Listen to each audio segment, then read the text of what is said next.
Hi வணக்கம். Welcome to another episode of PR cricket chat. எல்லாருக்கும் இனிய புத்தாண்டு நல்வாழ்த்துக்கள். ஹெல்த்தியா இருக்கட்டும் உங்க நியூ இயர். ஆ எம்சிஜிலேருந்து எஸ்சிஜி போறோம். ஆனா எனக்கு இந்த எம்சிஜி 37 ஓவர், கடைசி 37 ஓவர் 7 விக்கெட் கையில வச்சுன்னு விட்டத மறக்க முடியலைங்க. அத பத்தி புலம்பியே ஆவணும். இன்னும் ஒரு 1 ஹவர் ஆடிருந்தான்னா, ஆஸ்திரேலியாவே போர் முடியாது.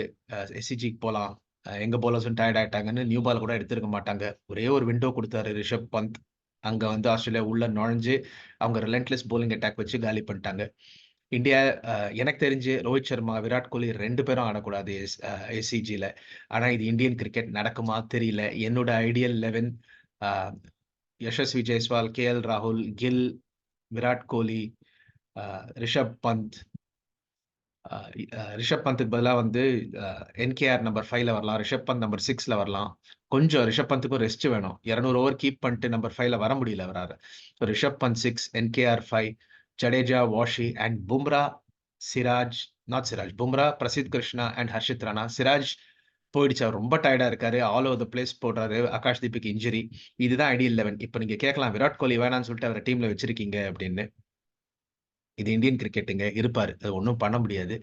ரோஹித் சர்மா நான் இருக்கக்கூடாதுன்னு சொல்றேன். அதெல்லாம் இந்தியன் கிரிக்கெட்ல நடக்குமா? அவரே உட்கார்ந்தாருன்னா ரொம்ப நல்ல விஷயம். Best thing that has happened to Indian cricket. ஏன்னா, தோனி அவரோட டெர்ம்ஸ்ல வெளில போனாரு. அஸ்வின் அவரோட டெர்ம்ஸ்ல வெளில போனாரு. ரோஹித் சர்மா ஆக்சுவலி இந்த சீரிஸே ஆடிருக்க கூடாது. பட் அவரோட டெர்ம்ஸ்ல வெளில போவாரா தெரியாது. ஒயிட் பால்ல அவர் பிஸ்தாங்க. ஒயிட் பால் தாதா. ஒயிட் பால் ஓடிஐ ஆடட்டும். ஏன்னா T20 ரிட்டயர் ஆயிட்டாரு. சாம்பியன்ஸ் டிராஃபி ஆடட்டும். ஒயிட் பால்ல ஒரு பிஸ்தா லெஜெண்ட். டவுட்டே இல்ல. டெஸ்ட் கிரிக்கெட்ல மீடியால பேசுற மாரி அவ்வளோ பெரிய பிளேயர் கிடையவே கிடையாது ரோஹித் சர்மா. ஒயிட் பால் தாதா. விராட் கோலி டெஸ்ட் கிரிக்கெட்லயும் பெரிய பிளேயர் தான். ஆனா தொடர்ந்து 7 முறை நீங்க பின்னாடியே கேட்ச் குடுத்து அவுட் ஆனீங்கன்னா, அது இர்ரெஸ்பான்சிபிள் இல்லையா? ரிஷப் பந்த சொல்றாங்க இர்ரெஸ்பான்சிபிள்னு. Out dismissal is dismissal. நீங்க எங்க அவுட் ஆனா என்ன? விராட் கோலியும் தான் ரேஷ் ஆடினாரு. Last over before lunch drive பண்ணி ஸ்லிப்ஸ்ல கேட்ச் குடுத்தாரு. பட் இது இந்தியன் கிரிக்கெட். யாரு என்ன ஆகும்னு யாருக்கும் சொல்ல முடியாது.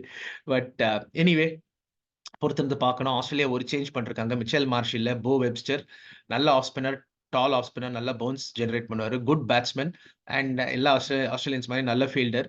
இந்தியா யூசுவலி இந்த மாரி டெபுட்டன்ட்ஸ பெரிய ஆள் ஆக்குவாங்க. சாம் கான்ஸ்டன்ஸ போன மேட்ச் ஆக்குனாங்க. போ வெப்ஸ்டரோட சான்ஸ் இந்த வாட்டி பொறுத்திருந்து பார்க்கலாம் என்ன ஆகுதுன்னு. இப்ப கூட ஒண்ணும் இல்லைங்க. இந்த டெஸ்ட் ஜெயிச்சான்னா 2-2 ரிமார்க்கபிள் கம்பேக். இது கேபா ஹைஸ்ட் 4 இயர்ஸ் அகோ கேபால ஜெயிச்சத விட பெரிய வின் இங்க ஜெயிச்சான்னா. ஏன்னா வெதர் சிட்னில எப்பவுமே ப்ராப்ளம். சிட்னில வந்து அவ்வளோ ஈஸி இல்ல விக்கெட் எடுக்கிறதுக்கு. அண்ட் இந்த டீமோட மென்டல் ஸ்ட்ரென்த் எவ்வளோன்னு தெரியல. ஏன்னா கன்னா பின்னான்னு ரூமர்ஸ் வருது. இது சரியில்ல, அது சரியில்லன்னு. அதையும் தாண்டி ஜெயிச்சான்னா பெரிய விஷயம். எனக்கு தெரிஞ்சு இந்தியா ஜெயிக்கிறதுக்கு ஒரே வாய்ப்பு தான். பேட்டிங் ஃபர்ஸ்ட் 380, 400 அடிச்சா தான் சான்ஸ்.